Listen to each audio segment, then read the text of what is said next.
konsumsi segar, ya, dimakan langsung. Kemudian bisa juga dibuat jus dan dibuat salad. Kemudian juga bisa dibuat makanan ringan. Sekarang banyak sekali olahan-olahan yang dihasilkan dari tomat, bisa menjadi seperti misalkan keripik tomat, ataupun nanti pada akhir sesi presentasi saya ini saya akan menampilkan juga ada resep bagaimana membuat manisan dari buah tomat ini, ya. Nah, kemudian juga yang biasa kita lakukan, tomat ini digunakan sebagai campuran dalam masakan. Kemudian sebagai bahan baku industri makanan, ya kita tahu dibuat sebagai tomat, saus, dibuat menjadi berbagai bumbu masak yang diproduksi secara industri. Kemudian juga sekarang trennya masuk pada bahwa tomat ini digunakan sebagai bahan baku industri obat. Karena pada tomat diketahui ada senyawa yang bisa bertindak sebagai obat, ya. Kemudian juga tomat bisa digunakan juga sebagai komponen taman. Jadi bukan hanya sebagai diambil buahnya, tetapi juga dengan keindahan warnanya, apalagi sekarang banyak sekali tomat yang berwarna-warni, itu bisa juga dijadikan sebagai komponen taman. Baik, next. Lanjut. Nah, ini adalah kita lihat, tadi saya cerita bahwa tomat bisa digunakan sebagai sayuran, jadi juga sebagai buah, bahkan bisa digunakan sebagai bahan baku industri obat, itu karena memang kandungan zat gizinya cukup lengkap. Kita lihat nutrisinya. Di situ ada protein, dan ini juga cukup besar, 0,9 gram per 100 gram bahan raw material, ya. Kemudian juga seratnya juga cukup tinggi. Nah, kita lihat di sini tomat digunakan sebagai bahan baku industri obat karena ada metabolit sekunder. Di antaranya adalah ada likopen. Likopen ini adalah pigmen yang menyebabkan tomat berwarna merah. Nah, selain dia memberikan warna merah pada tomat, dia juga berfungsi sebagai antioksidan. Dan kita tahu antioksidan ini diantaranya adalah bisa mengikat radikal bebas dan pada akhirnya bisa mencegah adanya kerusakan sel kita akibat radikal bebas tersebut yang nanti akan berpotensi ke arah kanker. Kemudian kita tahu bahwa tomat ini mengandung beta karotin yang itu merupakan sumber atau bahan untuk menghasilkan vitamin A atau provitamin A. Kemudian di situ ada juga naringenin. Naringenin ini juga bertindak sebagai antioksidan dan dapat menurunkan inflamasi atau peradangan. Dan juga di situ ada asam klorogenat. Dari sini adalah bertindak sebagai antioksidan begitu.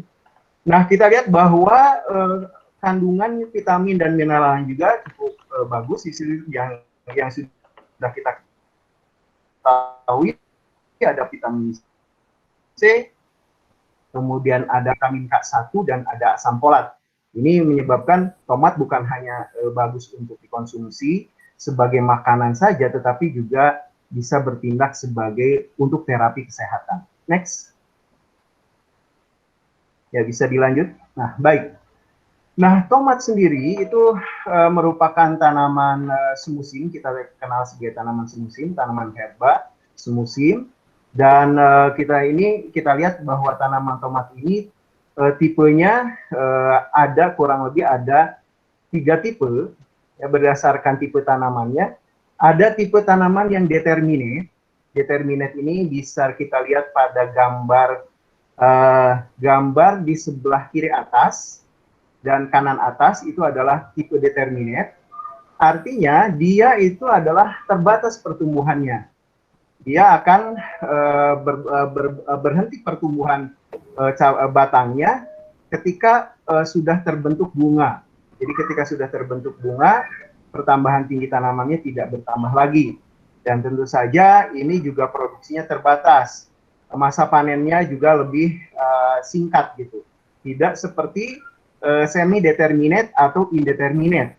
Nah, kalau semi-determinate itu adalah peralihan dari yang determinate ke indeterminate. Kita lihat yang di bawah, 2 di bawah itu adalah indeterminate, ya.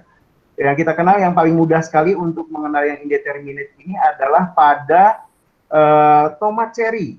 Jadi tomat cherry ini termasuk ke dalam indeterminate karena kalau sudah berbunga itu terus tumbuh batangnya.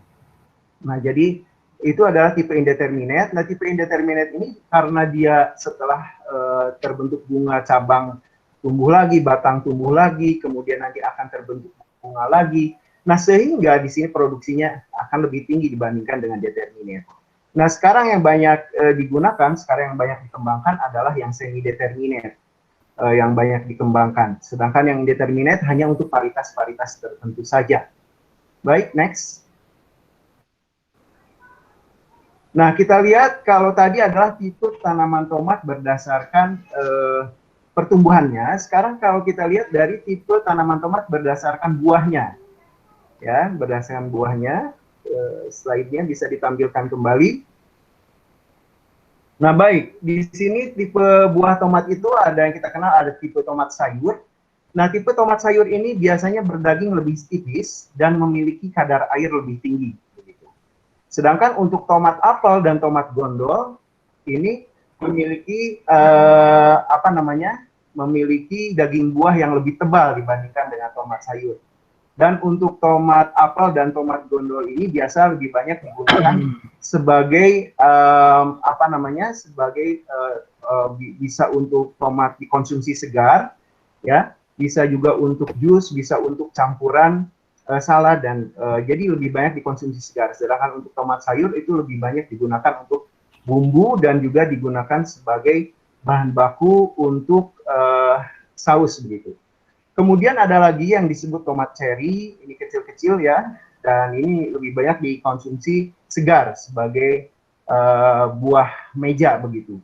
Kemudian ada tomat anggur dan kemudian ada tomat hijau. Nah, ini tomat hijau ini artinya ketika dia sudah matang penuh tetap dia akan berubah ke merah, tetapi ketika pada fase menjelang merah ini sudah cukup dipanen dan sudah memiliki konsistensi buah yang cukup keras dan sudah sesuai untuk dipanen, sehingga panennya bisa dalam bentuk hijau begitu. Kemudian sekarang dikembangkan juga ada tomat yang berwarna pink dan ada tomat yang berwarna ungu. Nah, tomat yang berwarna ungu ini kelebihannya adalah kadar antosianinnya tinggi. Dan antosianin ini kita kenal sebagai antioksidan. Jadi pada tomat ungu ini selain di situ ada lycopene, juga ada antosianin begitu. Nah, tomat-tomat jenis-jenis tomat tersebut ini terkait dengan penggunaannya. Seperti misalkan untuk salad, jadi untuk tomat kudapan begitu yang dimakan segar, itu lebih banyak digunakan tomat cherry dan tomat anggur begitu. Walaupun kadang-kadang juga tomat apel dan tomat gondol digunakan, tapi lebih banyak tomat cherry dan tomat anggur. Kemudian untuk tomat yang slicing tomatoes, jadi tomat yang dikonsumsi segar dipotong-potong dan ini digunakan untuk campuran salad misalkan, itu biasanya adalah tomat apel dan tomat gondol. Sedangkan untuk saus dan pasta tomat, nah ini adalah sebaiknya adalah tomat yang memiliki daging buah yang tebal, tetapi di situ juga berwarna lebih merah, lebih kuat merahnya. Nah, memang salah satu masalah yang kita hadapi saat ini adalah bahwa tomat-tomat yang dibudidayakan di kita itu masih memiliki kekurangan untuk dijadikan bahan baku pasta. Mengapa? Karena ketika merah itu ketika matang itu warnanya tidak cukup merah untuk sebagai pasta. Jadi pada saat pengolahan masih harus tetap digunakan pewarna begitu. Nah, ini tantangan kita untuk mengembangkan tomat-tomat berkadar lycopene tinggi. Tomat berkadar lycopene tinggi ini adalah tomat-tomat yang pada saat merah memiliki warna merah yang kuat, sehingga ketika dibuat menjadi pasta itu tanpa perlu ditambahkan pewarna begitu. Baik, lanjut. Bisa dilanjut. Nah, baik, selanjutnya, nah itulah tipe-tipe tomat. Namun sebelumnya mohon maaf, bisa kembali. Baik, saya lupa tadi menjelaskan bahwa pada tomat itu ada juga disebut sebagai tomat hibrida, ada sebagai tomat open pollinated, ya. Nah, yang sekarang banyak dipasarkan adalah tomat-tomat hibrida. Jadi tomat hibrida ini adalah turunan pertama dari hasil persilangan. Jadi kalau kita menghilangkan dua jenis tomat, kemudian dihasilkan keturunan pertamanya, nah ini disebut hibrida. Nah, keturunan pertama dari hasil persilangan yang memiliki penampilan lebih baik daripada kedua tetuanya ini disebut sebagai tomat hibrida.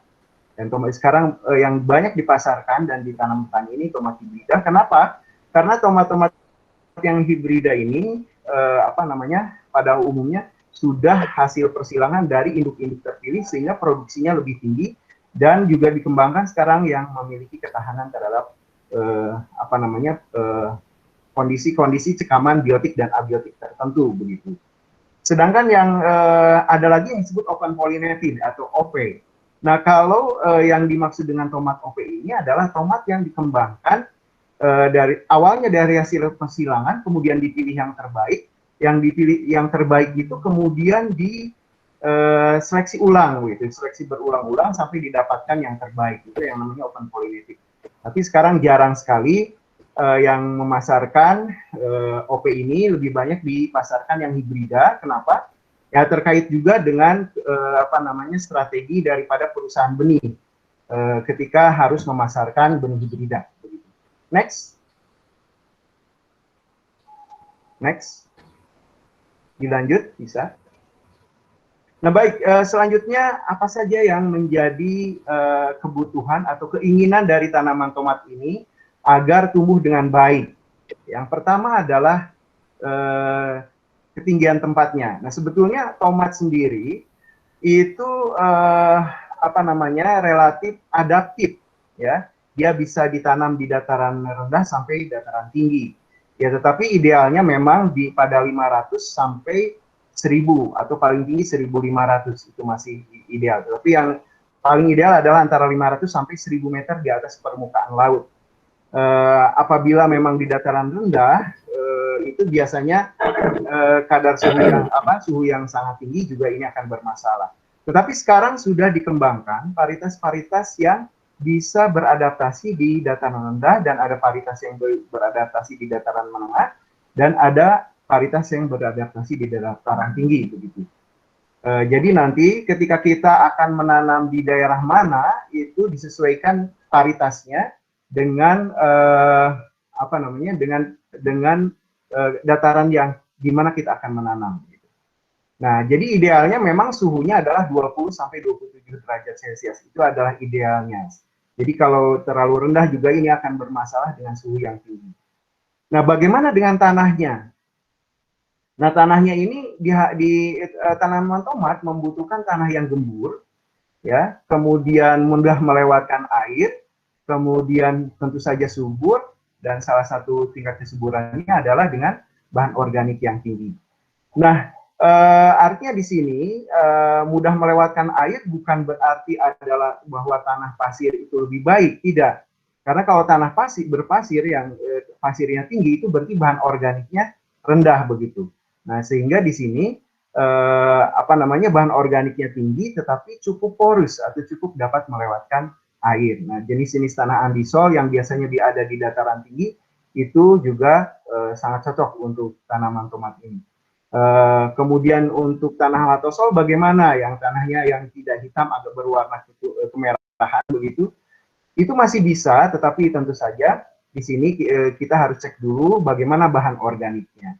Dan kalau misalkan bahan organiknya rendah, berarti di situ kita harus menambahkan bahan organik yang lebih banyak dibandingkan ketika kita menanamnya di tanah-tanah yang sudah bahan organiknya tinggi. Nah, pH tanahnya itu di kisaran 5 sampai 6. Jadi tidak netral tetapi agak asam. Tetapi jika asam, maka itu dibutuhkan pengapuran, dibutuhkan pengapuran. Baik, next. Dilanjut, ya baik. Nah, sekarang kita lihat bagaimana tahap budidaya tanaman tomat ini. Saya kira Bapak Ibu sudah mengetahuinya. Saya hanya sharing saja di sini. Nah, tahap budidaya tanaman tomat ini ada beberapa tahap yang bisa saya sampaikan. Yang pertama adalah pemilihan benih. Nah, pemilihan benih yang pertama adalah paritasnya. Jadi paritasnya disesuaikan dengan lokasi penanamannya, apakah di dataran tinggi, di dataran menengah atau di dataran rendah. Nah, ini biasanya pada pada produsen benih itu sudah memberikan saran bahwa varietas ini sesuai untuk ditanam di dataran tinggi, dataran menengah atau dataran rendah. Nah, beberapa produsen benih yang cukup baik yang sudah memasarkan tomat diantaranya adalah PT Iswesid, kemudian PT Bisi, ya, kemudian PT Pertiwi. Nah, untuk mengetahui varietas apa untuk dataran yang sesuai, Bapak Ibu bisa buka di website perusahaan masing-masing. Nah, yang sering saya buka adalah di PT Iswesid ini. Yang sering saya buka di situ sudah ada jenis-jenis atau varietas-varietas tomat beserta kesesuaian datarannya. Begitu. Nah, yang berikutnya untuk benih ini tentu saja adalah harus benih yang berkualitas. Artinya benih berkualitas ini adalah benih yang sudah melewati proses pengujian. Jadi varietas yang bagus belum tentu memiliki benih yang bagus kalau benihnya tidak diproduksi dengan benar gitu. Misalkan ada suatu varietas OP bukan hibrida. Nah, varietas OP ini kemudian ditanam oleh petani. Nah, kemudian benihnya dipanen sendiri. Nah, ketika si bijinya dibuat menjadi benih dan tidak mengikuti SOP pembuatan benih yang benar, maka ini akan varietasnya bagus tetapi benihnya tidak berkualitas begitu. Jadi varietas yang unggul belum tentu memiliki benih yang unggul ketika proses produksi benihnya tidak bagus begitu. Nah, sehingga di sini lebih baik kita menggunakan benih yang berkualitas atau yang sudah tersertifikasi, sudah melalui pengujian-pengujian. Dan benih-benih yang dihasilkan oleh perusahaan-perusahaan benih, ya diantaranya yang tadi saya sampaikan 3 perusahaan tadi, itu sudah melalui pengujian benih yang cukup ketat, dan masih banyak perusahaan-perusahaan lain juga yang menghasilkan benih seperti demikian. Jadi lebih baik kita membeli benih yang bersertifikat agar terjamin begitu. Nah, jadi benih yang berkualitas itu yang seperti apa? Nah, benih yang berkualitas itu daya tumbuhnya tinggi. Artinya kalau misalkan dari 100 benih itu bisa 100% tumbuh semua, atau paling tidak dari 100 benih ada 90 benih yang bisa, sampai 90 biji yang bisa tumbuh gitu. Itu paling tidak seperti itu. Nah, kemudian seragam gitu. Tidak ada ketika dikecambahkan, kecambahnya tidak menunjukkan kualitas, ya. Nah, setelah benihnya terpilih, maka selanjutnya adalah kita semaikan, ya. Nah, proses penyemaian ini harus dilakukan karena tomat berbiji kecil dan juga kecambahnya tidak tahan terhadap tekanan lingkungan yang langsung pada saat dia proses perkecambahan. Sehingga si benih tomat ini harus dikecambahkan dulu. Keuntungan dari penyemaian benih ini adalah selain kita akan membantu si benih untuk tumbuh dengan normal, juga kita bisa memilih, ya, kita bisa menseleksi kecambah-kecambah atau benih tomat yang tumbuh yang mana yang sehat dan yang tidak. Itu tujuan penyemaian benih. Jadi tomat berbeda dengan jagung misalkan. Tomat tidak cocok untuk ditanam langsung di lahan, ya, karena bijinya kecil dan dia ketika berkecambah rentan sekali terhadap tekanan lingkungan. Nah, bagaimana proses penyemaian benih ini dilakukan? Itu yang pertama adalah sebaiknya dilakukan perendaman dulu. Jadi begitu benih dibuka dari kemasannya, kita rendam dulu. Ini direndamnya di air hangat. Atau kalau misalkan kita tidak memilih pertanian organik, kita bisa melakukannya dengan berendamnya di fungisida sistemik. Artinya fungisida sistemik ini fungisida yang nanti bisa meresap masuk dan bisa masuk ke dalam jaringan tanaman sehingga bisa mencegah penyakit-penyakit yang menginfeksi ke dalam gitu.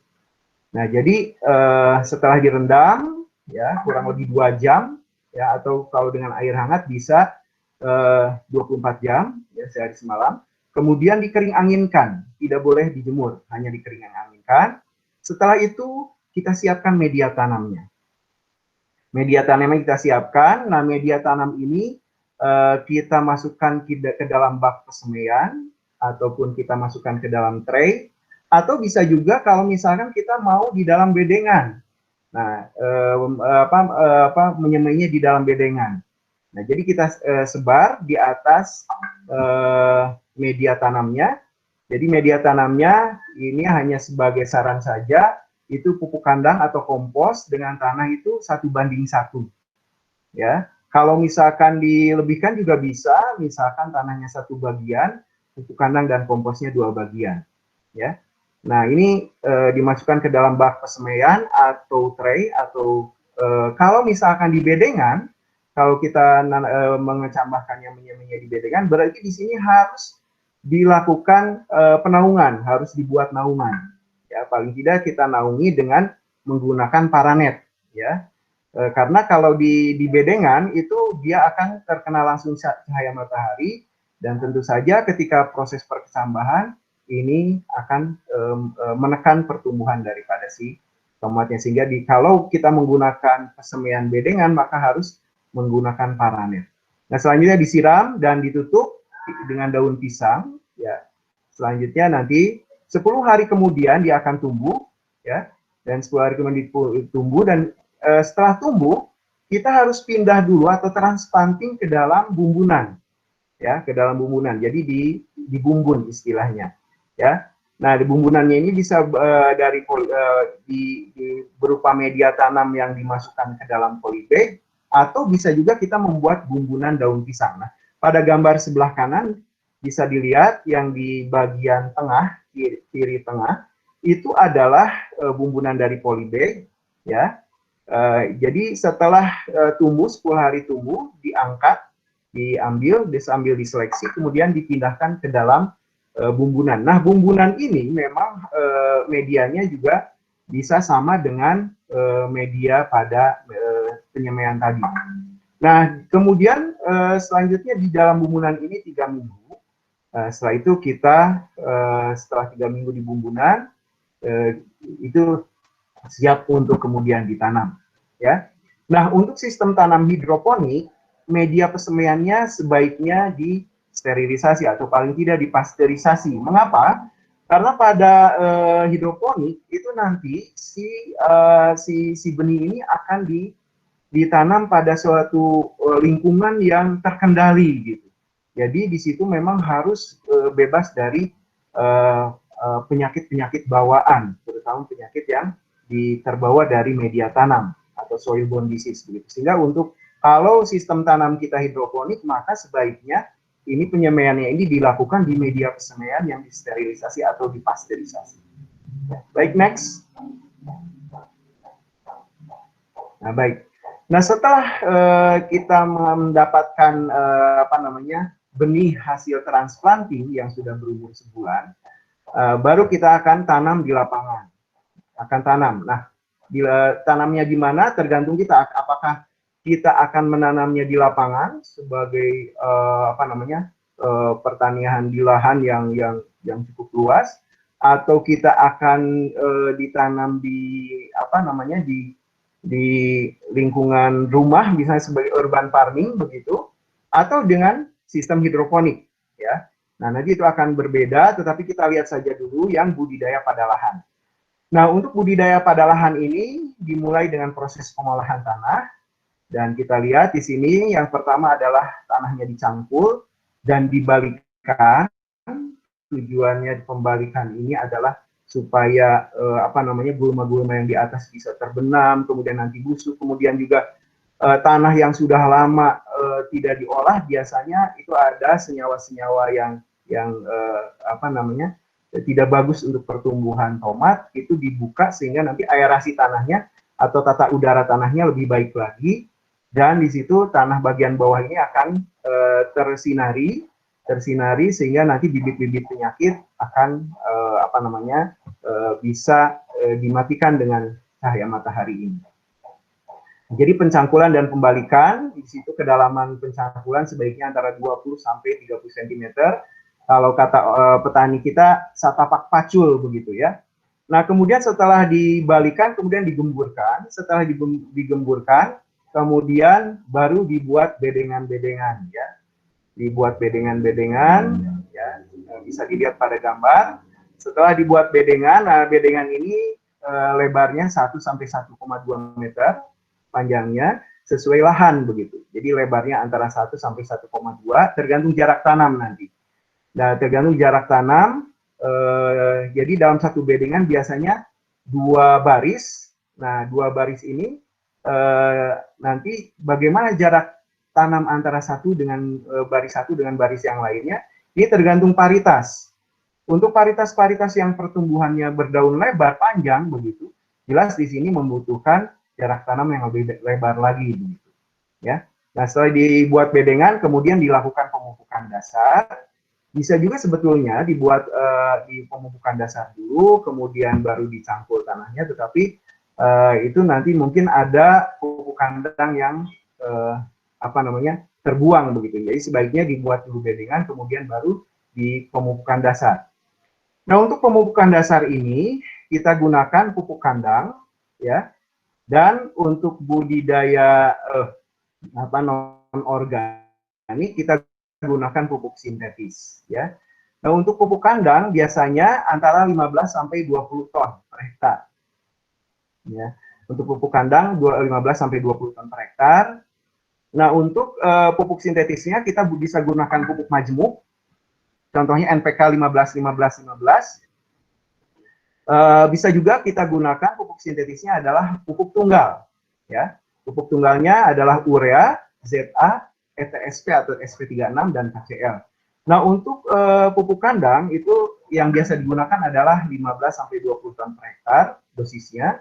Dan di sini pupuk kandang yang banyak digunakan ya yang paling mudah saja ada di lokasi penanaman, bisa pupuk kandang domba ataupun pupuk kandang ayam.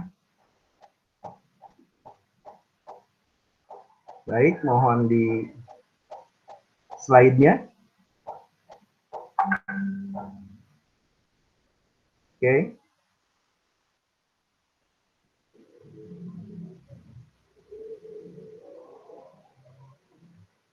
Ya, mohon ditampilkan kembali slide-nya.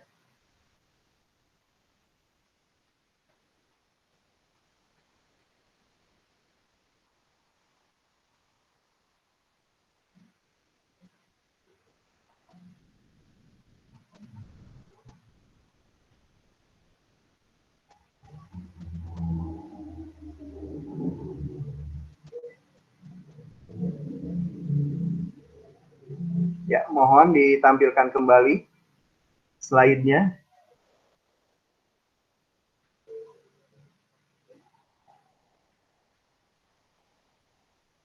Halo. Oke, halo Pak, ini udah belum muncul. Kalau ini? Belum muncul.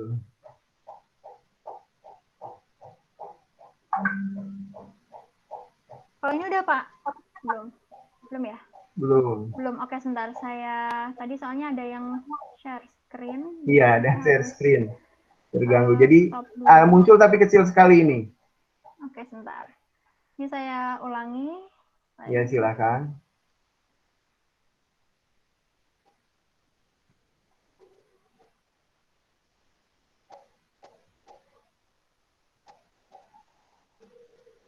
Kalau ini Pak, udah ya? Ya, belum. Ya, oke. Silakan di slide show lagi. Nah, baik, kita lanjutkan. Belum sebelumnya, slide sebelumnya. Slide sebelumnya. Nah, jadi tadi adalah pupuk dasarnya adalah pupuk kandang sesuai dengan lokasi ketersediaan pupuk kandang yang ada di lokasi. Tetapi memang sebaiknya pupuk kandang ini dipastikan bahwa pupuk kandangnya sudah terdekomposisi. Jadi harus dilakukan dulu proses fermentasi, bisa fermentasi secara alamiah, tetapi sebaiknya sekarang sudah banyak teknologi yang membantu proses fermentasi, proses dekomposisi, yaitu dengan menggunakan formulasi-formulasi bakteri dan jamur dekomposer. Jadi lebih baik digunakan itu, dipastikan dulu sampai si pupuk kandangnya terdekomposisi sempurna atau mendekati sempurna, sehingga Kalau dekomposisinya belum selesai, itu ketika diaplikasikan ke dalam tanah, masih terjadi dekomposisi, ini akan menarik energi dari perakaran. Dan ini akan menyebabkan kerusakan pada perakaran. Jadi sebaiknya pupuk kandang ini adalah dipastikan sudah terdekomposisi dengan baik begitu. Nah, demikian. Nah, selanjutnya setelah tadi dibuat bedengan, dilakukan pemupukan dasar. Nah, selanjutnya adalah dibasahi, tanahnya dibasahi. Tanah dibasahi bisa dilem, caranya dilem seperti pada gambar kanan atas. Gambar kanan atas itu dilem, artinya air dialirkan pada sela-sela antar bedengan, ya, pada sela-sela antar bedengan, dan kemudian dibiarkan meresap masuk sampai dipastikan si bedengannya menjadi basah. Nah, kemudian setelah selesai, airnya kemudian dikeluarkan lagi dari bedengan, jadi jangan dibiarkan tergenang. Ya. Nah, selanjutnya adalah setelah selesai itu kemudian baru kalau misalkan kita mau menggunakan mulsa plastik hitam perak ataupun kita mau menggunakan mulsa organik yang lain. Jadi mulsa itu ada mulsa organik, ada mulsa sintetis. Kalau mulsa organik itu biasanya dari jerami, ya. Ya fungsinya sama. Kedua-duanya fungsinya adalah pertama untuk menjaga kelembaban tanah agar terjaga kelembabannya. Kedua untuk menekan pertumbuhan gulma, ya. Terutama pada musim kemarau. Jadi kalau dengan adanya mulsa ini akan menghambat proses penguapan air dari tanah. Jadi fungsinya sama, apakah itu mulsa plastik hitam perak maupun mulsa mulsa organik itu sama untuk menjaga kelembaban tanah dan untuk menekan pertumbuhan gulma. Juga pada musim hujan, gulma ini bisa menghindarkan tetesan percikan air balik dari tanah ke bagian pohon yang biasanya itu akan mengundang penyakit begitu, ya. Nah, jadi prosesnya adalah dengan si mulsa ini dihamparkan pada permukaan bedengan. Ya, jadi kalau mulsa organik dari jerami itu langsung saja dihamparkan. Nah, kalau mulsa plastik hitam perak itu memang ada tekniknya, ada teknik pemasangannya. Jadi dipasangkan, dibentang dari ujung ke ujung, kemudian dikuatkan di ujung-ujungnya dengan menggunakan patok bambu. Nah, setelah terbentang dengan baik, baru kita buat lubang tanamnya. Nah, lubang-lubang untuk tanamannya. Nah, lubang-lubang untuk tanaman ini biasanya dibuat dengan menggunakan alat pembolong. Nah, alat pembolong ini bisa dibeli atau kita bisa buat sendiri dari kaleng susu bekas, ya. Kaleng susu bekas yang di bawahnya diruncingkan, kemudian diisi dengan bara api dengan arang yang dibarakan. Kemudian nanti ditusuk-tusukan begitu. Demikian. Nah, jadi itulah. Nah, kalau menggunakan mulsa organik tentu saja tidak perlu ada pembolongan seperti ini. Jadi pembolongan seperti ini hanya untuk mulsa plastik hitam perak saja. Baik, dilanjut.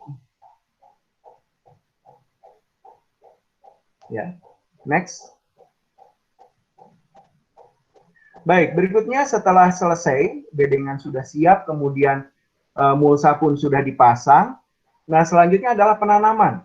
Ya, nah penanaman ini yang pertama yang harus kita perhitungkan adalah jarak tanamnya. Ini jarak tanam ini akan menentukan berapa jumlah tanaman pada dalam 1 hektar yang nantinya akan menentukan juga produksi buahnya.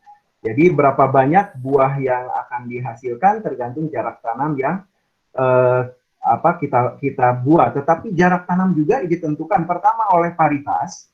Jadi paritas yang memiliki postur pertumbuhan lebih lebar, jadi daun tangkai daunnya panjang-panjang, itu tentu saja membutuhkan jarak tanam yang lebih lebar, ya. Nah, kemudian juga yang kedua adalah yang menentukan jarak tanam adalah kesuburan tanah, ya. Pada tanah-tanah yang lebih subur itu jarak tanam disarankan untuk lebih lebar karena apa? Pertumbuhan tanaman akan lebih postur tanaman akan lebih besar, begitu, ya. Nah, jadi jarak tanam itu pilihan ada 50 kali 50, 60 kali 60 atau 70 kali 70, ya. Atau bisa juga misalkan 80 kali 40 bisa atau 80 kali 50. Jadi tergantung bagaimana kondisi lahannya. Nah, yang umumnya dilakukan ini adalah dibuat bedengan dengan lebarnya 1 meter atau 1,2, kemudian di situ dibuat lubang tanam dengan jarak 80, kemudian itu adalah jarak barisnya. Kemudian jarak antar tanaman dalam baris adalah 40 sampai 50 cm. Ya. Nah, setelah dibuat jarak tanamnya ditentukan, ya, tentu saja jarak tanam ini tadi sudah harus dipastikan ketika kita membuat lubang-lubang pada apa namanya mulsa plastik hitam perak. Jadi kalau kita menggunakan mulsa plastik hitam perak, penentuan jarak tanam ini sudah harus dilakukan pada saat kita membolongi mulsa plastik hitam perak tadi. Ya. Nah, setelah itu kemudian dibuat lubang tanamnya ya kurang lebih diameternya 7 sampai 8 cm dengan kedalaman 15 cm, 10 sampai 15 ya. Nah, setelah itu kemudian kita tanam benihnya. Nah, benih yang kita tanam adalah benih yang hasil transplanting tadi.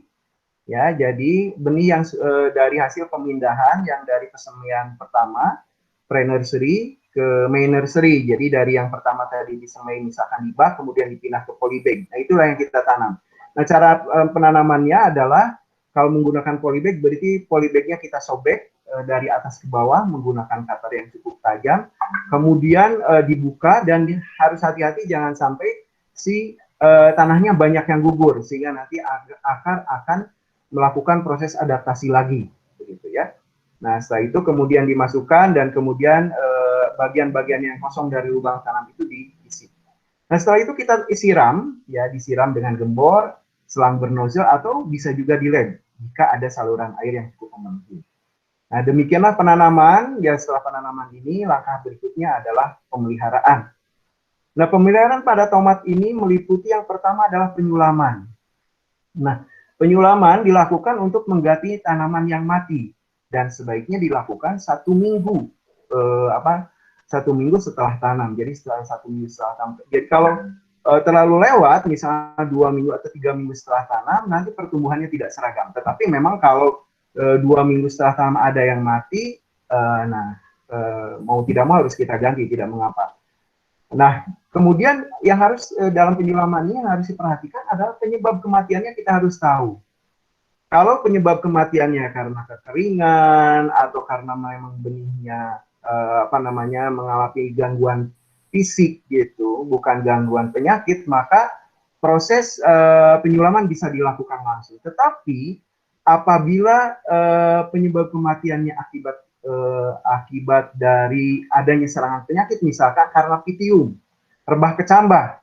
Nah, berarti di dalam jaringan tanaman yang mati itu sudah mengandung penyakit dan dikhawatirkan ini bisa menular pada tanah tempat dia tadi ditanam. Nah, jadi kalau mau diganti, maka sebaiknya si tanahnya itu dibuang sebagian atau kita tambahkan dulu pestisida untuk menghindari terjadinya penularan gitu. Kalau bisa dibiarkan dulu, nah, terjemur, nah setelah itu baru dilakukan penyulaman. Jadi bahkan kalau itu adalah penyakit-penyakit yang sangat berbahaya, sebaiknya tidak langsung diganti tanamannya. Ya. Nah, berikutnya adalah pembumbunan. Ya. Nah, jadi setelah disulam, kemudian tanamannya tumbuh, kemudian kita proses pemilihan berikutnya adalah pembumbunan. Pembumbunan ini dilakukan untuk menggemburkan tanah sekitar tanaman dan menutup akar yang terbuka. Nah, karena kita misalkan kalau kita menggunakan mulsa plastik hitam perak sehingga itu lubangnya kecil, nah ini memang harus hati-hati pada saat kita menggemburkan, begitu ya. Nah, proses pembumbunan ini selain tadi menutup akar yang terbuka, juga untuk menggemburkan, untuk memperbaiki aerasi tanah begitu. Nah, selanjutnya adalah penyiangan. Jadi penyiangan ini adalah bagian dari pengendalian organisme pengganggu tanaman, yaitu untuk membuang gulma yang tumbuh di sekitar tanaman. Juga membuang gulma yang ada di antara bedengan begitu. Nah, penggunaan mulsa ini akan menekan pertumbuhan gulma, tetapi gulma-gulma yang di antara bedengan yang tidak tertutup oleh mulsa hitam perak itu juga harus dikendalikan karena walaupun tidak secara langsung berkompetisi hara pada tanaman, tetapi di sini bisa gulma-gulma tersebut bisa menjadi inang bagi penyakit dan hama. Jadi gulma-gulma yang tumbuh di antara bedengan itu juga harus dikendalikan. Jadi bukan hanya gulma yang berada di dekat tanamannya yang pada lubangnya tadi. Ya. Next. Lanjut. Nah, baik. Nah, selanjutnya pemeliharaan yang selanjutnya adalah perempelan atau pewiwilan. Nah, pewiwilan ini adalah pembuangan tunas pada ketiak daun. Nah, jadi di sini pada tanaman tomat ini jangan sampai terlalu rimbun, karena jika vegetatifnya terlalu rimbun, nanti akan ini berakibat pada buah yang dihasilkannya pun akan lebih kecil-kecil dan membuat tanaman menjadi sangat rimbun. Dan ketika tanaman menjadi sangat rimbun, ini akan menyebabkan lembab, terlalu lembab dan mengundang penyakit. Nah, sehingga di sini dilakukan perempelan, dan perempelan ini jadi pada yang dibuang itu adalah tunas-tunas di ketiak daun, dan hanya tunas yang dibiarkan tumbuh itu ada tunas pada buku kelima atau ketujuh, dan sehingga nantinya hanya ada 2 tunas dan nanti tumbuh menjadi 2 batang saja. Nah, kalaupun nanti akan dibuat menjadi 1 batang pun bisa saja. Tetapi umumnya petani itu membuat menjadi 2 cabang dan akan menjadi 2 batang utama begitu. Dan setiap tumbuh tunas dari ketiak daun ini memang sebaiknya kita buang, karena nanti ini akan mengurangi, tadi saya katakan ini akan menyebabkan tanamannya terlalu rimbun dan mengurangi generatif. Nah, selanjutnya pemeliharaan yang berikutnya adalah pemupukan. Nah, pemupukan tadi saya sampaikan, tadi ada pupuk dasar yang diberikan di awal, ada pupuk kandang ya, kemudian juga nanti ada pupuk sintetis. Nah, pupuk kandang diberikan di awal biasanya, tapi ada juga petani yang mengulangi pemberian pupuk kandang ini, tetapi pupuk kandangnya dilarutkan dulu dalam air. Jadi direndam dulu semalam atau 2 malam, kemudian airnya dikocor, bisa juga seperti itu. Nah, tetapi umumnya pupuk kandang ini diberikan pada awal penanaman sebagai pupuk dasar. Nah, selanjutnya pupuk sintetis diberikan sesuai dengan tingkat kesuburan tanah. Nah, jadi di sini saya menampilkan beberapa dosis pemupukan, tetapi pemupukan yang lebih baik itu adalah pemupukan yang berdasarkan pada kesuburan tanah. Jadi, nah kesuburan tanah ini dari mana kita bisa mengetahui kesuburan tanah ini? Nah, memang idealnya adalah pada setiap wilayah pertanian itu, Dinas Pertanian sudah melakukan proses pemetaan kesuburan tanah memang sebaiknya. Sehingga kita tahu tanahnya sesubur apa, apakah nitrogennya yang tinggi, atau fosfor yang tinggi, atau kaliumnya yang tinggi. Nah, nanti pemupukan didasarkan pada kondisi kesuburan tanah itu. Nah, di sini saya hanya menampilkan yang umum saja. Nah, tapi ini pada kondisi-kondisi tanah yang terlalu kurus, ini bisa jadi tidak cocok begitu, ya. Demikian. Nah, selanjutnya tetapi yang untuk pengamanan adalah kita melakukan pemupukan dengan pupuk organik.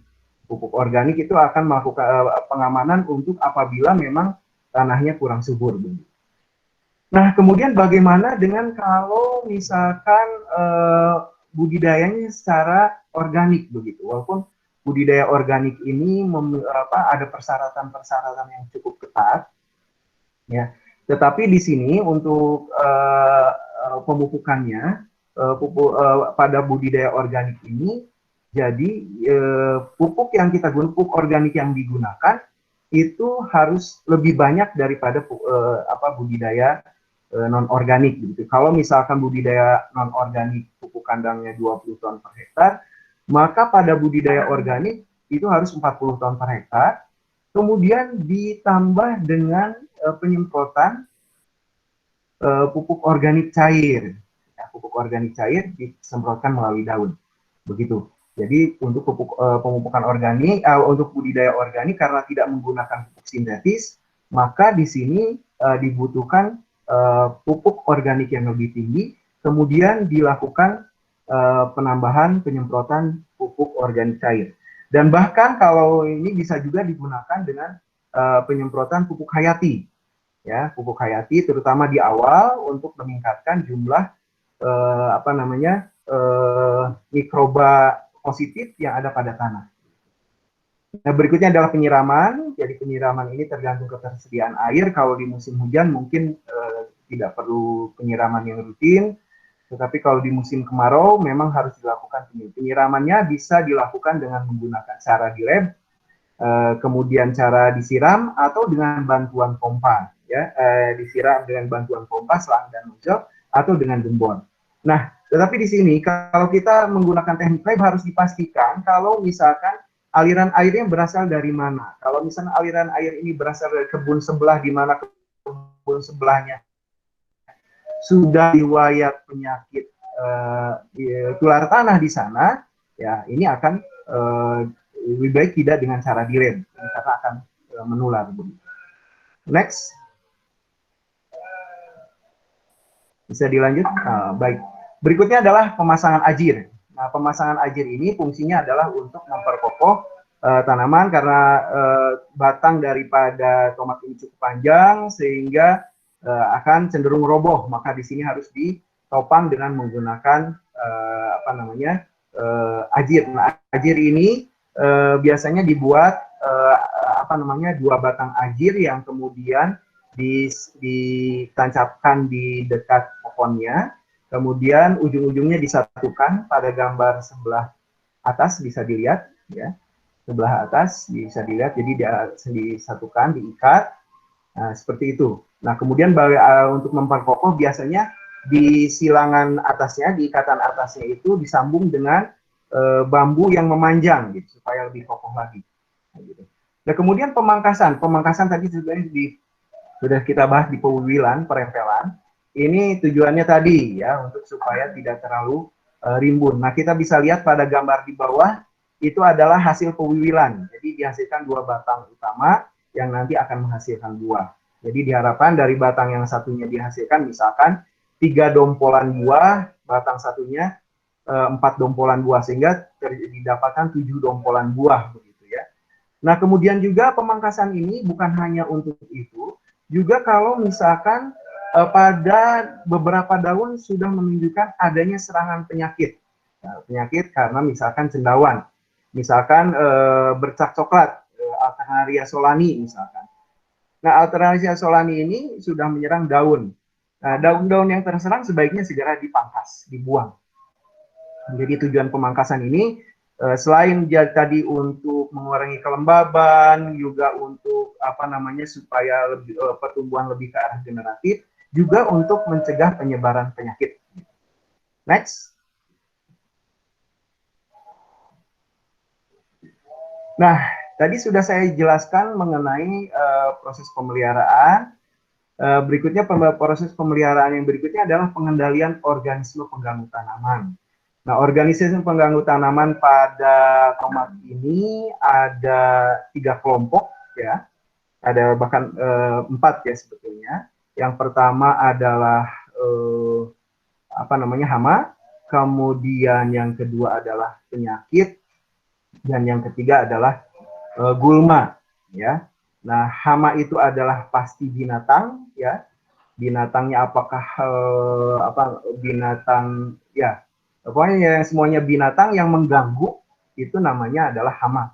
Kemudian kalau penyakit, ini penyakit ada 2 macam, ada penyakit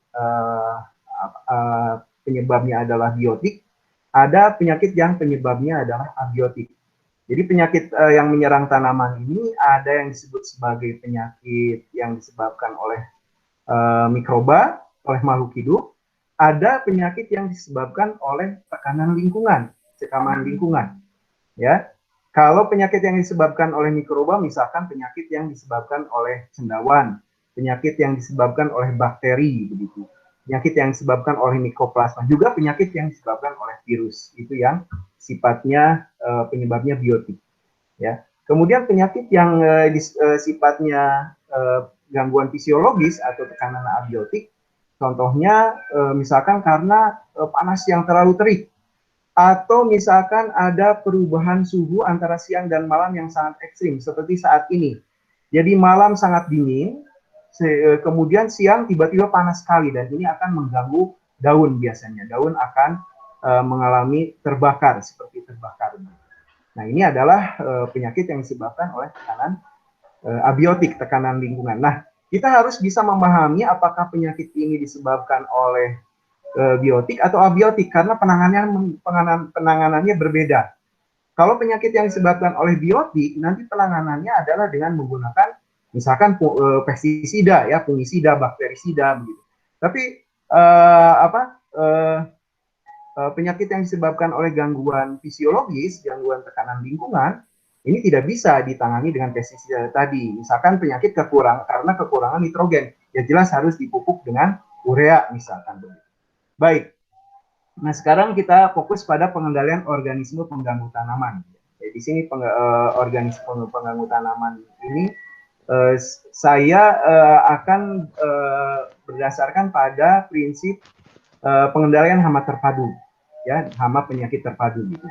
Jadi pengendalian organisme, ya, silakan. Nanti untuk yang penyakit mungkin setelah akan ada di sesi tanya jawab. Mungkin sekarang gitu. bisa mungkin diselesaikan dulu langsung ke panen, Pak. Oke. Boleh Baik. ya. Nanti kita sambung lagi kalau. Yeah. Dan ini nanti PowerPoint-nya juga kalau boleh nanti saya share juga ke teman-teman pendengar juga boleh ya Pak ya? Boleh, silakan. Oke. Ya. Karena saya di situ pun sudah, jadi kalau gambar-gambar yang di situ ada itunya berarti saya ambil dari internet, tapi kalau yang ada tidak ada keterangan berarti gambar koreksi saya begitu. Saya ambil sendiri. Baik, sekarang panen dan pasca panen. Jadi panen pertama pada buah tomat ini adalah pada umur 2-3 bulan setelah tanam, ya, tapi ini pun tergantung dari varietas. Nah, kemudian dilakukan panennya itu antara 10-15 kali panen pemetikan buah gitu ya. Selangnya adalah 2-3 hari, dan ini sangat tergantung daripada tingkat kematangannya. Nah, Bapak Ibu, rekan-rekan bisa lihat di sebelah kanan ada gambar tomat yang berbeda tingkat kematangannya. Nah, kalau tomat yang akan kita pasarkan dengan jarak yang sangat jauh, jelas pada gambar nomor sebelah kiri kita lihat, kita pilih tomat yang paling bawah, gitu ya. Tomat yang ketiga dari atas itu kalau memang pemasarannya jauh. Tetapi kalau misalkan dekat saja dan segera dapat diterima konsumen, maka nomor dua dari atas adalah cukup. Tapi kalau misalnya sangat merah itu sebaiknya itu sudah lewat panen. Jadi panennya antara nomor 3 dari bawah dan nomor 2 dari 3 dari atas dan nomor 2 dari atas. Itu adalah tingkat kematangan yang cukup untuk dipanen, ya. Nah, jadi untuk pemanenan ini caranya adalah kita menyiapkan wadah, dan sebaiknya kita menggunakan wadah yang ada lubang-lubangnya, jangan menggunakan ember misalkan. Karena kalau kita menggunakan ember, nanti kita masukkan tomat bagian bawah itu akan seperti terperam gitu, walaupun dalam waktu yang singkat gitu, ya. Nah, jadi sebaiknya menggunakan wadah yang berlubang-lubang supaya nanti ada pemeraman sesaat ini juga menjadi bisa kita hindari. Nah, kemudian yang harus dicegah pada saat pemanenan adalah benturan antara satu tomat dengan tomat lain. Jadi memasukkan ke dalam wadahnya juga tidak boleh dilempar-lempar begitu saja, gitu ya. Nah, kemudian dalam satu pohon itu antara 1-2 kilogram, tapi itu adalah tergantung varietasnya. Ada varietas-varietas yang bisa mencapai dalam satu pohonnya 2-4 kilogram. Ya, rata-ratanya di 2-3. 2-3 kilogram, ya, demikian. Nah, setelah dipanen kemudian dilakukan sortasi, dan selanjutnya setelah sortasi baru digunakan apakah akan diolah atau dipasarkan. Next. Oke, berarti kita udah bisa di sesi Q&A ya Pak ya? Ini Ya, Oke, silakan. terima kasih sekali Bapak untuk presentasinya. Sekarang kita akan masuk ke sesi pertanyaan. Nah, ini sudah ada beberapa orang yang masuk pertanyaannya. Saya bacakan ya Pak. Ya, silakan. Tips untuk terhindar dari penyakit layu fusarium nih Pak. Mungkin boleh kabarin, dikasih tahu ke kita kira-kira secara chemical, secara kimiawi maupun mekanis seperti apa atau organiknya seperti apa, mungkin Bapak bisa share. Ya, silakan untuk layu fusarium. Saya sudah membuat di slide, bisa dilihat. Oke, mungkin. saya share screen lagi. Yang di slide layu bakteri ya Pak ya? Nah, bakteri dengan layu fusarium memang mirip-mirip, Pak. Tidak terlalu jauh, memang. Jadi penanganannya juga yang mirip-mirip seperti ini. Jadi yang pertama yang harus dipastikan adalah bahwa kita menanam tanaman kita, ya, menanam tanaman tomat kita bukan pada lahan yang bekas terserang. Gitu. Itu yang pertama dipastikan dulu. Tetapi seandainya lahan yang digunakan ini bekas terserang layu fusarium atau layu bakteri, maka sebaiknya lahan itu jangan langsung digunakan, tetapi digunakan untuk tomat maksud saya, tetapi jeda dulu, tanami dulu dengan tanaman-tanaman yang tidak berkerabat, ya. Contohnya dengan jagung atau dengan jenis kacang-kacangan misalkan, ya. Karena kalau kita tanam lagi dengan tanaman yang bukan tomat tetapi masih satu famili, misalkan dari famili Solanaceae, misalkan cabai atau terung, ini cabai dan terung itu memiliki penyakit yang sama dengan tomat. Jadi pertama adalah pastikan bahwa lahan yang kita gunakan belum pernah terserang. Kalau sudah, itu lakukan penanaman dengan tanaman yang tidak sekerabat dengan tomat dulu, 1 atau 2 musim. Nah, setelah itu baru ke tahapan-tahapan ini, ya, mengusahakan agar lahan tetap bersih dari gulma dan memiliki sistem drainase yang baik. Artinya gulma itu ada gulma yang sepamili dengan tomat juga gitu, dengan Solanaceae juga. Nah, ini juga bisa menjadi host, bisa menjadi inang bagi ini yang sebaiknya dibersihkan. Kemudian sistem drainasenya harus baik, artinya masuknya air dan keluarnya air itu harus lancar, air tidak menggenang, ya. Nah, kemudian sehingga tanah tidak terlalu lembab, ya. Nah, kemudian ada juga pengalaman bahwa kalau kita memupuk tanaman tomat dengan menggunakan pupuk sintetik langsung pada batangnya, apalagi kalau misalkan konsentrasinya tinggi, ini bisa menyebabkan pelukaan pada akar dan memudahkan untuk infeksi daripada penyakit layu ini, ya. Nah, berikutnya adalah pastikan pupuk kandang yang kita gunakan tadi. Nah, saya juga tadi menyampaikan bahwa pupuk kandang yang akan kita gunakan ini adalah pupuk kandang yang sudah terdekomposisi dengan baik dan sebaiknya memang difermentasi dulu, ya, dengan menggunakan dekomposer yang nanti juga bisa menekan populasi daripada cendawan penyakit layu fusarium tadi, ya. Nah, kemudian yang berikutnya adalah kalau sudah ada varietas yang tahan terhadap layu fusarium, gunakan itu. Jadi setelah kita pastikan lahannya tadi bersih dan sebagainya, maka ketika kita mau menanam, cari kultivar yang memang sudah tahan, gitu ya. Nah, kemudian juga yang berikutnya adalah rotasi lahan tadi. Setelah kita nanam tomat, berikutnya jangan tomat lagi, tapi tanamlah tanaman-tanaman atau komoditas yang tidak sekerabat dengan tomat. Nah, ada baiknya kita menggunakan Agensia rahayati. Contohnya adalah Trichoderma. Trichoderma ini adalah jenis cendawan yang bisa nanti mengkompetisi pertumbuhan daripada fusarium. Ya. Nah, berikutnya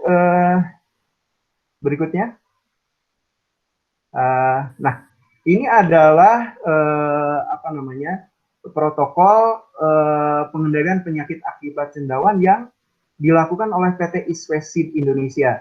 Nah, kebetulan saya memperoleh ini dari pihak Iswesid. Inilah yang dilakukan oleh mereka begitu ya. Jadi di sini ada preventif dan kuratifnya. Artinya preventif untuk pencegahan, jadi pada saat sebelum tanam ataupun sebelum terjadinya apa namanya sebelum terjadinya serangan, maka kita gunakan ini preventif ini. Jadi kita lihat pada kolom pungi di bawah, di sebelah kanan bawah. Nah, ini adalah teknik untuk apa namanya pencegahan preventif, dan yang di sebelah berikutnya adalah untuk kuratifnya. Nah, kemudian ini yang ditulis di sini adalah bukan nama dagangnya. Jadi kalau kita lihat di sini ada Viraclostrobin, kemudian Parmoxadon, Aubensolar, itu adalah bukan nama dagangnya, tapi bahan aktifnya. Jadi Bapak Ibu nanti cari pestisida yang menggunakan bahan aktif ini. Jadi kalau ini menggunakan, kalau bukan pertanian organik begitu. Tapi bagaimana dengan pertanian organik? Nah, ini yang memang agak berat ya kalau pertanian organik ini. Jadi kalau pertanian organik ini, pertama pastikan dulu bahwa lahannya belum pernah ada sejarah ledakan penyakit fusarium. Kalaupun sudah ada, itu harus dijeda dulu beberapa musim dengan tanaman yang tidak sekerabat. Nah, ini harus ada proses-proses apa namanya memastikan bahwa di situ tidak ada spora-spora fusarium yang tersimpan di dalam tanah. Gitu. Kalau itu organik. Tapi kalau anorganik, ini berdasarkan pengalaman informasi dari PT Iswesid Indonesia, inilah yang biasa mereka gunakan. Mungkin itu untuk jawaban penyakit fusarium ya.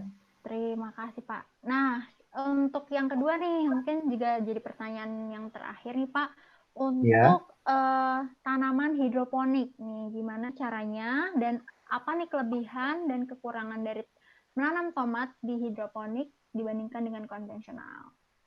Ya, jadi ya ini hidroponik tomat itu ya, jadi untuk hidroponik tomat ini memang itu adalah suatu cara membudidayakan tanaman ketika kita tidak punya lahan yang sangat luas, lahannya terbatas, sementara kita ingin produksinya tinggi begitu, dan memiliki kualitas yang baik. Jadi kelebihan daripada hidroponik ini pertama adalah ini adalah sistem tanam yang terkendali. Jadi sangat dikendalikan, artinya pemupukannya dikendalikan, suhunya dikendalikan, kemudian segala sesuatu yang dikendalikan. Nah, sehingga memang di sini jika berhasil, maksudnya tanda kutip ya, jika ini berhasil itu akan menghasilkan produk yang bagus begitu ya. Ya, produk yang bagus, produk yang berkualitas dengan produksi yang tinggi begitu. Bahkan pada beberapa perusahaan yang pernah saya kunjungi itu tomat-tomatnya bisa sangat tinggi sekali, dan lebih kalau pada tomat yang biasa ditanam di lapangan itu biasanya 5-7 dompolan. Tetapi kalau pada tomat yang di hidroponikan pada beberapa perusahaan yang pernah saya kunjungi itu bisa sampai lebih dari 7 dompolan, bisa 10-15 dompolan begitu. Jadi bisa sangat produktif sekali. Dari sisi itu kelebihannya, ya kelebihannya itu. Ya di sini kekurangannya apa ya? Kekurangannya pertama adalah kita harus memastikan pengendalian ini karena dia biasa terkendali. Jadi ketika ada apa namanya patogen yang masuk begitu, maka tanamannya menjadi rentan begitu. Beda dengan tanaman yang kita tanam di lapangan. Kalau tanaman di lapangan dari awal dia harus melakukan dia sudah melakukan proses pertahanan dirinya, ya dia sudah menghasilkan suatu pertahanan aktif maupun pasif di dalam diri si tomat itu, sehingga ketika ada patogen itu sudah terbiasa untuk dikendalikan dengan sendirinya begitu, walaupun pada akhirnya bisa patah juga. Tapi pada hidroponik ini dari awal mereka sudah dibiasakan dengan ya dimanja begitu, sehingga ketika ada patogen yang masuk itu bisa terserang dengan mudah. Nah, ini yang menjadi hal yang kemudian kemudian menjadi berat pada hidroponik, ya, sehingga hidroponik itu harus betul-betul. Nah, tetapi sekarang banyak dikembangkan hidroponik semi terkendali, seperti pada urban farming yang sementara ini. Jadi bisa saja sistem hidroponiknya apa namanya dengan menggunakan sistem hidroponik. Artinya di sini sistem hidroponik yang dimaksud adalah dengan menggunakan media tanpa tanah, kemudian unsur haranya betul-betul kita supply dengan cukup. Nah, tetapi dia dalam keadaan terbuka. Nah, ini pun bisa begitu, bisa dilakukan seperti itu. Tetapi jelas kita tidak bisa berharap produksinya setinggi kalau dia sangat terkendali. Mungkin demikian, ya. Nah, jadi itu untuk hidroponik tomat. Begitu? Oke, kalau gitu mungkin bisa teman-teman. Terima kasih Pak atas jawabannya. Mungkin ada yang mau tanya lagi, mungkin kita bisa nampung nih satu lagi. Kalau ada yang mau bertanya langsung bisa ditanyakan atau mau nulis di chat juga boleh. Gitu. Tadi menarik banget nih Pak, ternyata tomat ini untuk kegunaannya saus atau kegunaannya untuk misalnya difermentasi itu jenis-jenisnya beda-beda ya Pak ya? Iya, betul. Betul, beda-beda. Nah, di presentasi saya di situ juga saya sudah menampilkan beberapa resep yang mungkin bisa dicoba rekan-rekan ketika produksi tomatnya tinggi dan harganya turun. Ini ada alternatif untuk diolah. Bisa ditampilkan? Oke, ini yang ini ya Pak. Oke, udah kelihatan ya Pak ya? Nah, ini saya ambil satu resep saus tomat. Ini saya ambil dari resep yang dibuat oleh FTIP Unpad, Fakultas Teknologi Industri Pertanian Unpad. Dan ini adalah resep yang dari Profesor Nur Pilihan dan rekan-rekan. Ini sudah kita coba dan kebetulan saya sendiri dekat dengan kelompok wanita tani yang menjadi sasaran binaan daripada Profesor Nur Pilihan ini, dan sudah dicoba di rumah juga sudah dicoba, dan resep ini sangat bagus, enak sekali dan ya berkualitas begitu ya. Nah, berikutnya boleh di screenshot ya Pak ya, ini resepnya. Next. Mungkin dicoba di rumah. Ini ada juga manisan ya Pak ya. Nah, ini yang menarik, ada tomkur atau tomat kurma ya, dan sudah kita coba, rasanya enak sekali, dan ini bisa menjadi alternatif ketika produk tomat kita sangat tinggi ya, produk tomat kita sangat banyak begitu, tapi kemudian pasar sudah jenuh sehingga harganya menjadi rendah. Nah, kita bisa olah menjadi salah satunya adalah tomat kurma. Jadi ini menjadi manisan tomat tetapi dengan tekstur seperti buah korma. Dan ini adalah resepnya, sudah dicoba dan sudah dibuktikan rasanya enak sekali. Gitu. Demikian. Oke, ini juga Nah, ini ini ya Pak ya, tomkur. Ya, Ya. silakan nanti bisa dicoba. Gitu. Oke. Tadi teman-teman kita udah bahas banyak banget soal dari mulai tanaman tomat itu sebenarnya paling banyak adalah metabolit sekunder atau kandungan gizinya itu di likopen. Kemudian tadi tipe-tipe tomat juga sudah banyak disebutkan. Salah satunya ada tomat sayur, ada tomat ungu, tomat anggur. Itu tergantung teman-teman nanti mau pasarnya, marketnya kemana, dan produk hasilnya mau seperti apa. Nah, ini kalau tidak ada bertanya lagi, mungkin kita bisa sudahi live kali ini. Terima kasih Bapak Dadang atas waktunya. Tadi kita kuliah online selama kurang lebih sejam. Iya. Semoga Bapak sehat selalu dan jangan Amin, kapok ya, ya. nanti diundang lagi Ya. tanya live. Ya. Nah, saya akhiri dulu Lintang ya. Siap. Mbak Lintang saya akhiri dulu. Jadi itulah yang bisa saya sampaikan, rekan Bapak Ibu, rekan-rekan semua. Mohon maaf apabila dalam penyampaiannya ada hal yang tidak tepat begitu, dan itu mohon menjadi masukan bagi saya. Jika Bapak Ibu nanti ada pengalaman terkait apa yang saya sampaikan berbeda dari apa yang saya sampaikan, mohon disampaikan ke Nerafam ini untuk nanti Mbak Lintang sampaikan ke saya. Ini ada pengalaman yang berbeda Pak. Jadi pengalaman saya seperti ini sehingga nanti kita bisa saling mengisi begitu. Ya. Nah, terakhir saya sendiri saat ini sedang mengembangkan varietas tomat Lycopene tinggi. Mudah-mudahan nanti segera bisa rilis dan bisa dinikmati oleh rekan-rekan semua. Itu saja yang bisa saya sampaikan. Terima kasih. Assalamualaikum warahmatullahi wabarakatuh. Waalaikumsalam warahmatullahi wabarakatuh. Terima kasih Pak, sukses selalu. Oke, nah teman-teman yang mau tadi slide-nya boleh untuk isi form yang ada di chat itu bit.ly tanya-tanya live. Kemudian nanti di situ tolong berikan email, kemudian Facebook-nya apa. Nanti akan kita undang ke komunitas petani digital kami dan kita akan share.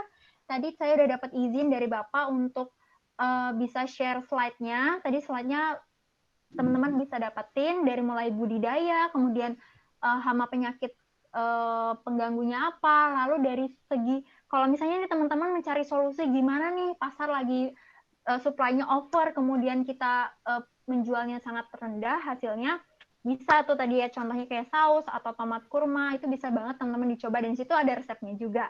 Nah, kalau ada pertanyaan yang lebih jauh lagi mengenai tomat segala macam, teman-teman bisa tanyain melalui aplikasi kami Dokter Tania ada di Play Store, kemudian klik di Tanya Ahli. Nanti kalau misalnya pertanyaan yang mengenai tomat akan saya langsung tanyakan ke Bapak Dadang, karena ini Bapak Dadang juga salah satu tim dari Tanya Ahli kami. Jadi nanti jangan takut untuk bingung-bingung lagi, nggak perlu bingung lagi untuk budidaya tanaman, lah hama penyakitnya seperti apa. Nanti Dokter Tania akan bisa bantu permasalahan teman-teman. Nah, ini sudah kita kurang lebih 1 jam kita melakukan tanya ahli live. Teman-teman tetap pantengin terus Instagram Neurofarm Official karena akan ada tanya ahli live yang kedua, ketiga, keempat. Nanti akan kita undang narasumber kita yang keren-keren, inspirational lagi.